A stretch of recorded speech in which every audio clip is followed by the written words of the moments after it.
जय हिंद साथियों, आप सभी का आपके अपने परिवार आसमा सिविल एकेडमी में मैं इशार अहमद आप सभी का एक बार फिर से पुरजोर स्वागत करता हूं और आशा करता हूं कि आप सभी स्वस्थ हैं और बिल्कुल मस्त हैं और साथ ही साथ आप अपनी प्रतियोगी परीक्षा की तैयारी, अपनी प्रतियोगी परीक्षा की निरंतरता बेहतर जोरों शोरों से और साथ में एक युद्ध स्तर पे कर रहे हैं।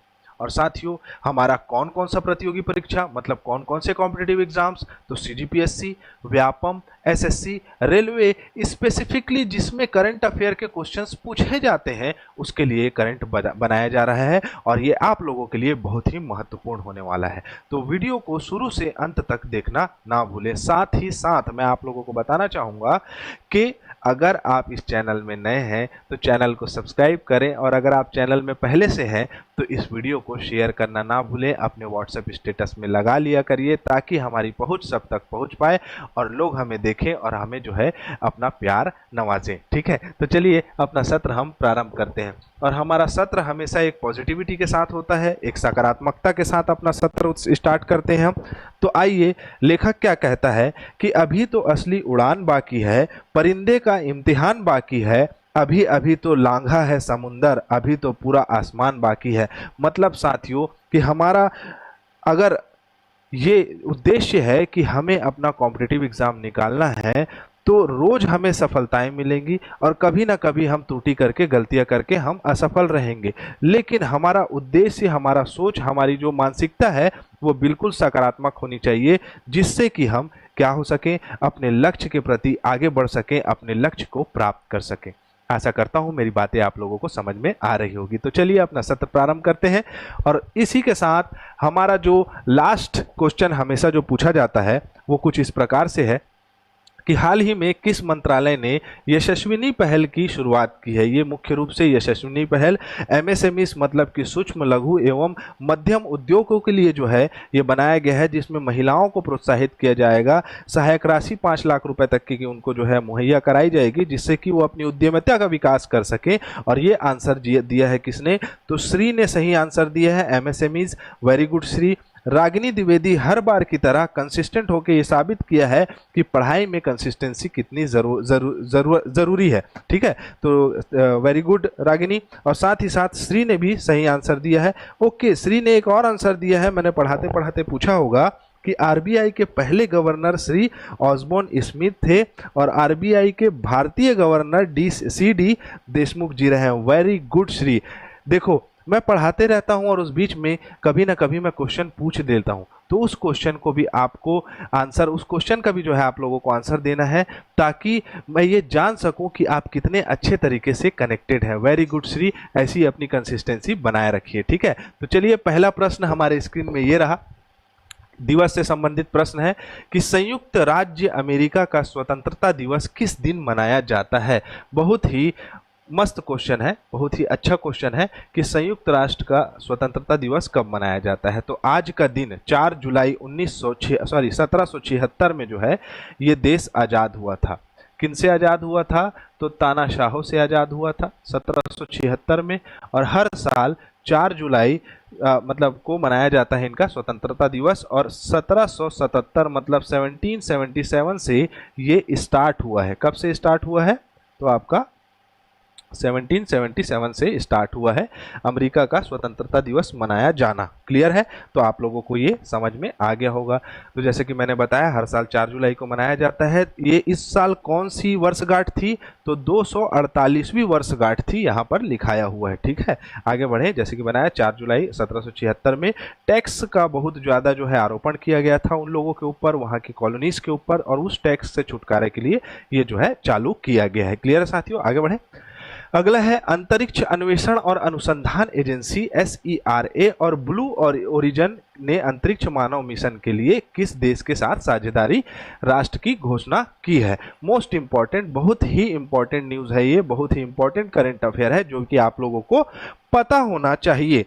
भारत के साथ ये पहल, भारत के साथ ये साझेदारी की गई है ये ब्लू ऑरेंज क्या है, तो रॉकेट है जिसमें मानवों को जो है कहाँ, अंतरिक्ष में ले जाया जाता है। और किसके द्वारा लेके जाया जाता है, तो SERA के द्वारा। आप लोगों ने न्यूज़ देखा होगा कि अब अंतरिक्ष में भी जाना जो है आसान हो गया, लेकिन इसका मतलब ये नहीं है कि हम कॉमन पीपल्स भी अंतरिक्ष में जा सकते हैं। उसके लिए प्रॉपर ट्रेनिंग होती है, प्रॉपर सर्टिफिकेशन होता है, प्रॉपर हर एक चीज़ की जो है आपका उसके हर एक कार्य क्षेत्र मतलब कि डायमेंशंस के अकॉर्डिंग जो है आपको अंतरिक्ष में जाने का मौका मिलता है। और फैन मूवी जैसा नहीं होता है, ठीक है। तो चलो आगे बढ़े।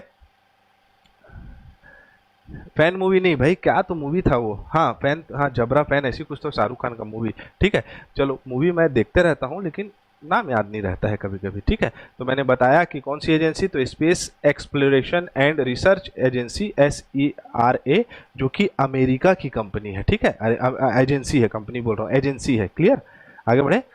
भारतीय अंतरिक्ष अनुसंधान संगठन मतलब इसरो की बात करें, इंडियन स्पेस रिसर्च ऑर्गेनाइजेशन, तो इसकी स्थापना 1969 में हुई थी विक्रम साराभाई के द्वारा। बेंगलुरु में इसका मुख्यालय है और भारत में पहला अंतरिक्ष मिशन भेजा था आर्यभट्ट के नाम से, ठीक है। भारत की एक अंतरिक्ष विभाग की एजेंसी है, ठीक है। आगे बढ़े। हाल ही में कौन सा देश अपने संपूर्ण जीव जंतुओं की चेकलिस्ट तैयार कर लिया है? ये क्या हो गया? आंसर पता हो गया होगा, पता चल गया होगा तुम लोग को, ठीक है, पता चल गया होगा। तो कौन सा देश?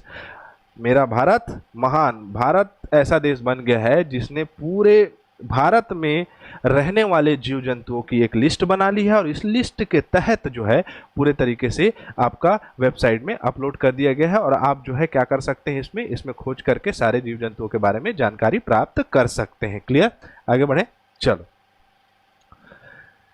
तो देख सकते हैं कितने जीव जंतु होंगे, तो 1 लाख से अधिक, मतलब 1,04,561 जीव जंतु है। केंद्रीय पर्यावरण मंत्रालय के आप जो है वेबसाइट में जाकर देख सकते हैं। कौन है मंत्री? तो भूपेश यादव, ठीक है, भूपेंद्र यादव। भूपेश बघेल निकल गया था, हमारे पूर्व मुख्यमंत्री ने भैया, काका, ठीक है।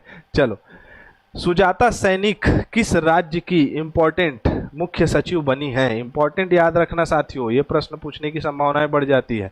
क्या है? सुजाता सोनिक, सैनिक निकल रहा था, सोनिक है ना, महिला मुख्य सचिव बनी है, पहली है। और किस राज्य की है?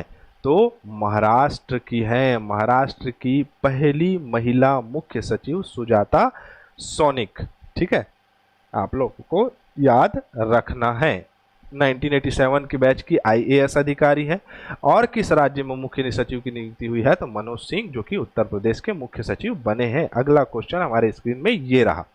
ग्लोबल लिवेबिलिटी इंडेक्स 2024 के अनुसार दुनिया का सबसे रहने योग्य शहर कौन सा है? पहली बात तो मैं बताना चाहूंगा कि हर एक इंसान का एक सपना होता है कि वो अपना एक बेहतर सा आशियाना बनाए, और आशियाना ऐसा बनाए जिसके अलग अलग डायमेंशन, अलग अलग क्राइटेरिया। जैसे आप लोग सोचते होंगे कि मेरे को एक घर बनाना है, सामने में गार्डन हो, उसमें पेड़ पौधे हो, पेड़ फूल पौधे हो, है ना, साथ ही साथ बकरा हो, मुर्गी हो, ऐसा सोचने वाले सोचते हैं, लेकिन आप नहीं सोचते होगा, अलग बात है। तो ये सब सारी चीजें सोचने वाला व्यक्ति अगर सोचता है तो उसको कहाँ जाना चाहिए? जहां पर वो अच्छी तरह से रह सके। तो मैं बस यही बताना चाह रहा था प्यार से कि ग्लोबल लिवेबिलिटी इंडेक्स 2024 के अनुसार वियना ऑस्ट्रेलिया का वो नंबर 1 देश है जहां पर जो है रहने के लिए बेहतर वातावरण और जो है आपका क्या है, क्राइटेरियाज हैं। क्लियर? आगे बढ़े। तो जैसे कि मैंने बताया कौन है, तो वियना ऑस्ट्रेलिया पहले नंबर में, कोपेनहेगन दूसरे नंबर में, ज्यूरिख स्विट्जरलैंड का जो है वो तीसरे नंबर में है। क्लियर? कौन जारी करता है इस रिपोर्ट को? तो इकोनॉमिस्ट इंटेलिजेंस यूनिट ने ग्लोबल लिवेबिलिटी इंडेक्स 2024 जारी किया। अगर हम इकोनॉमिक इंटेलिजेंस यूनिट की बात करें तो रॉबिन व्यू इसके क्या है, तो प्रबंधक निदेशक है। लंदन यूनाइटेड किंगडम में इसका मुख्यालय है। 1946 में इसका क्या हुआ था, स्थापना किया गया था। T20 विश्व कप 2024 इसका सेपरेट वीडियो मैंने बना दिया है, उसमें भी जाके आप इस इंफॉर्मेशन को देख सकते हैं, लेकिन इससे क्वेश्चन बढ़ने की संभावनाएं बढ़ जाती है, इसलिए क्वेश्चन मैं रख रहा हूं बार बार। तो बताइए कि किसे मैन ऑफ द सीरीज का खिताब दिया गया है? तो अभी तक आप लोगों ने आंसर लगा लिया होगा, आंसर आप लोग जान गए होंगे। तो वो कौन से हैं? तो जसप्रीत बुमराह जो है वो क्या है, आपके मैन ऑफ द सीरीज। और फाइनल मैच के मैन ऑफ द मैच कौन थे? तो किंग कोहली थे। 3 खिलाड़ियों ने संन्यास का जो है घोषणा की, पहले वहां तो मतलब मैच के पश्चात तो 2 ही खिलाड़ियों ने की थी, हिटमैन रोहित शर्मा और किंग कोहली, लेकिन रविंद्र जडेजा भी जो है उन्होंने भी संन्यास की घोषणा कर दी है। क्लियर? तो आप लोगों को याद रखना है, आप लोगों से प्रश्न पूछे जा सकता है। कौन सा एडिशन था? 9th एडिशन था। पहला एडिशन कब आया था? तो 2007 में, जिसमें भारत चैंपियन बना था, और भारत 2020 का भी विश्व विजेता बन चुका है। क्लियर है? सारी चीजें आप लोगों को इसमें दी गई है। ठीक, आगे बढ़े। चलो, केंद्रीय प्रत्यक्ष कर बोर्ड नियंत्रण बोर्ड के अध्यक्ष के रूप में किसे नियुक्त किया गया है? तो मैं आप लोगों को बता दूं कि केंद्रीय प्रत्यक्ष बोर्ड के जो है अध्यक्ष के रूप में बनाया गया है किन्हें? तो रवि अग्रवाल जी को बनाया गया है। ये आप लोगों से प्रश्न पूछने की संभावनाएं बढ़ जाती है। तो केंद्रीय अध्यक्ष आपका प्रत्यक्ष कर बोर्ड के अध्यक्ष किसे बनाया गया है? तो आपका रवि अग्रवाल जी को। आज थोड़ी तबीयत नासाज है, लेकिन आपको अपनी कंसिस्टेंसी बनाए रखनी है। खांसते रहूंगा बीच बीच में, तो नाराज मत होइएगा। चलिए, तो 1988 बैच के राजस्व अधिकारी रवि अग्रवाल को केंद्रीय प्रत्यक्ष बोर्ड का क्या बनाया गया है? अध्यक्ष। अगर मैं बात करूं इस बोर्ड का गठन कब हुआ है? तो 1964 में। क्लियर? आगे बढ़े। ओ माय गॉड, ये कौन आ गए? ये मूवी कौन कौन देखा है? यस और नो में आंसर देना। ठीक है, गैंग्स ऑफ वासेपुर का ये जो आपका फोटो दिखाई दे रहा है, ये कौन है? तो मनोज वाजपेयी जी। ठीक है, इस सीन में बोलते हैं कि चाबी लाओ चाबी लाओ चाबी लाओ, ऐसे करके बोलते हैं, भागते हैं। देखने मत भिड़ जाना, पिक्चर पढ़ाई लिखाई करो। ठीक है चलो, तो मनोज वाजपेयी जी के ऊपर बायोग्राफी लिखी है, तो किसने लिखी है ये प्रश्न पूछा जाएगा। तो आप लोगों को पता होना चाहिए किसने लिखी है। तो पीयूष पांडे ने इसकी जो है इनकी बायोग्राफी लिखी है। सर वहाँ ऐसे दिख रहे थे, यहाँ ऐसे दिख रहे हैं। भाई हीरो हैं, फिल्म इंडस्ट्री के हैं, अपने हेल्थ में बहुत खर्चा करते हैं। आप भी जल्दी से सरकारी नौकरी प्राप्त करिए, और सरकारी नौकरी प्राप्त करने के बाद जो है अपने हेल्थ पे आप खर्चा करिए। आप भी बिल्कुल जवान दिखिए, अच्छे दिखिए, स्वस्थ दिखिए, मस्त दिखिए। ठीक है, तो चलिए अगले क्वेश्चन की ओर हम आगे बढ़ते हैं। ठीक है, अगला प्रश्न के जाने से पहले हम ये देख लें कि पीयूष पांडे ने जो है मनोज वाजपेयी जी का जो है क्या किया है, बायोग्राफी लिखा है। मनोज वाजपेयी जी बिहार में जन्मे, पर पद्मश्री पुरस्कार 2019 में मिला इन्हें। 1999 में सत्या मूवी के में इनमें सर्वश्रेष्ठ सहायक अभिनेता का पुरस्कार मिला था। 2021 में भोसले मूवी में इन्होंने सर्वश्रेष्ठ अभिनेता के तौर पे कार्य किया था। एक और इम्पोर्टेंट अध्यक्ष की नियुक्ति की गई है, किस बैंक की गई है? तो आइए देखिए प्रश्न। चल्ला श्रीनिवासुलु शेट्टी, 3 बार बोलो इसको, चल्ला श्रीनिवासुलु शेट्टी। ठीक है, तो इनका किस बैंक के अध्यक्ष के रूप में इन्हें नियुक्त किया गया है? तो मैं बताना चाहूंगा कि भारतीय स्टेट बैंक एसबीआई के अध्यक्ष कौन है? तो चल्ला श्रीनिवासुलु शेट्टी, चल्ला श्रीनिवासुलु शेट्टी। 3 बार 4 बार बोलो, जबान फंस जाएगी चलें आगे बढ़ते हैं। तो इनको एसबीआई का क्या बनाया गया है? अध्यक्ष के रूप में नियुक्त किया गया है। 27वें अध्यक्ष ये हैं। ठीक है, क्लियर? आगे बढ़ते हैं। अगस्त से अपना कार्यभार संभालेंगे। भारतीय स्टेट बैंक की बात करें तो भारत का सबसे पुराना बैंक जो है वो कौन सा है? भारतीय स्टेट बैंक। 1806 में इसकी स्थापना हुई, मुंबई में इसका मुख्यालय है। राष्ट्रीयकरण 1 जुलाई 1995 में इसका हुआ था। मोस्ट इंपॉर्टेंट हो जाता है आपके एग्जाम के लिए। इनमें से किस बैंक ने ग्रामीण और अर्ध सहकारी बाजारों के लिए यूनियन प्रीमियर शाखाएं चालू की है? आपको पता होना चाहिए यूनियन प्रीमियर क्या है। ठीक है, पहले तो यूनियन प्रीमियर की बात कर ले। यूनियन प्रीमियर बेसिकली बनाया गया है यूनियन बैंक के द्वारा। पहले आंसर ले लो, यूनियन बैंक के द्वारा बनाया गया है। बेसिकली साथियों, जितने भी भारत के एरियाज हैं, जो अर्बन एरिया हो गए, टाउनशिप एरिया हो गए, जितने भी एरियाज हैं उसमें जो है यूनियन बैंक की शाखाएं पहुंचेंगी, यूनियन बैंक के कर्मचारी पहुंचेंगे, और बैंक ट्रांजेक्शन बैंक की जो है आपका मतलब जितने भी क्राइटेरियाज हैं उसके बारे में अवगत कराएंगे, लोगों को जो है आपका जागरूक करेंगे इस मिशन के तौर पे, मतलब इस कार्य के तौर पे। किसमें? तो यूनियन प्रीमियर के तौर पे, और बाजार को और सशक्त बनाएंगे। किसकी पहल है? तो यूनियन बैंक ऑफ इंडिया की पहल है। क्लियर है? 1919 में इसकी स्थापना हुई थी। भारत सरकार की मतलब स्वामित्व की जो है ये बैंक है। मुंबई महाराष्ट्र में इसका मुख्यालय है, और बाकी बहुत सारी जगह में इसकी शाखाएं हैं। अब आ जाता है आप लोगों के लिए प्रश्न जिसका आंसर आप लोगों को देना है। क्या है प्रश्न? यूरोपीय परिषद का अध्यक्ष किसे नियुक्त किया गया है? Donald Tusk, Antonio Costa, Charles Michel या बार्ट डे वेवर? आप लोगों के लिए प्रश्न है, आंसर देना ही है। ठीक है, और आखिरी में मैं हर बार की तरह यही बोलूंगा कि अगर आप यूट्यूब चैनल को सब्सक्राइब नहीं किए हैं तो यूट्यूब चैनल को सब्सक्राइब करें। टेलीग्राम में नहीं पहुंचे हैं अब तक तो टेलीग्राम में पहुंचे, क्योंकि यहाँ का पीडीएफ डायरेक्ट टेलीग्राम में प्रोवाइड करा दिया जाता है। और इंस्टाग्राम में डेली अपडेट्स आपको डेली डोज के फॉर्मेट में प्रोवाइड कराया जाता है। तो साथियों यहाँ पहुँचना ना भूलें, क्योंकि एक बहुत ही आपका यूनिक पहल है जिसमें आप लोगों को करंट अफेयर के सारे कंटेंट जो है एक हमारे तीनों प्लेटफॉर्म में प्रोवाइड कराए जाते हैं। तो मैं इसी के साथ इजाज़त चाहूँगा। जय हिंद, जय भारत।